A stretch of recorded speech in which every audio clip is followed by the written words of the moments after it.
All right, team, let's talk about fluid. So, you may or may not know, but humans are made up mostly of water.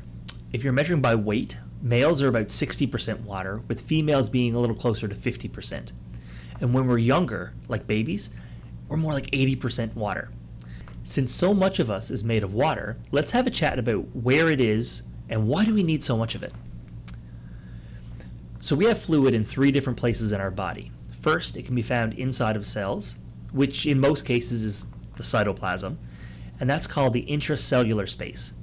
It can also be found extracellularly, or outside of the cells, in either blood plasma or in that fluid between cells called the interstitial fluid. In men, about 2/3 of our body fluid can be found intracellularly. So why the variance between men and women? Men typically have about 10% less fat than women, and adipose tissue tends to have less water than other tissues. So where does this fluid come from? Well, for the most part, we're going to absorb it from our diet, either in the liquids that we drink or found in the food we eat. We'll also get some as a byproduct from cellular metabolism. We can lose fluid a variety of ways, though, from sweating, breathing, urine production, and water loss in our feces. So to maintain homeostasis, we need to make sure that we have a good input and output of fluid, but we also need to make sure that the fluid stays in the compartments that it's supposed to be in. To balance all of these things, we look at organs like the kidney, which can regulate the electrolytes in our body. Keeping these electrolytes in a proper balance is an easy way to regulate fluid levels. So, for example, sodium tends to attract water through osmosis. So if you have areas of high sodium, water is going to start going towards that area. So if we reabsorb too much sodium from our urine and our blood sodium levels get too high, this is going to cause fluid from the interstitial space to start going into the intravascular space. This is going to cause the intracells, the fluid inside our cells, to try and dump into that area.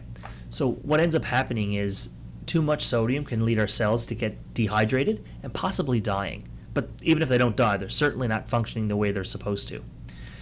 Things like severe burns are notoriously bad for this because they damage the cell wall and cause that fluid to start leaking out, which is why burns swell after a couple days. There are some other ways we can control our fluid levels. Things like the RAS system can use aldosterone to increase fluid reuptake in the kidneys, or ADH from your posterior pituitary gland can cause us to retain fluid. Our hypothalamus helps us regulate the sensation of being thirsty, which can help limit us on that input side or make us drink more if we need it. All right, so we got the right amount of fluid.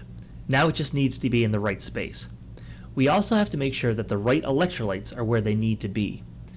So we've mentioned electrolytes a few times before in this course. We talked about sodium when we talked about the nervous system and how sodium is used to kind of push that action potential forward.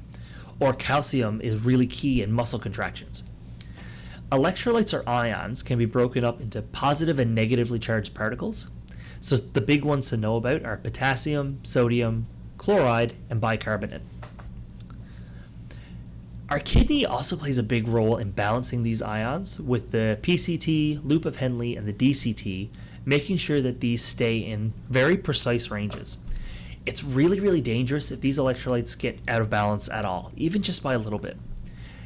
They can cause things like acid-base imbalances, arrhythmias where your heart starts to beat kind of irregular or funny, seizures, and even death can occur. Potassium in particular is a very deadly electrolyte if its levels are allowed to get too high. It's actually what lethal injections are in some countries.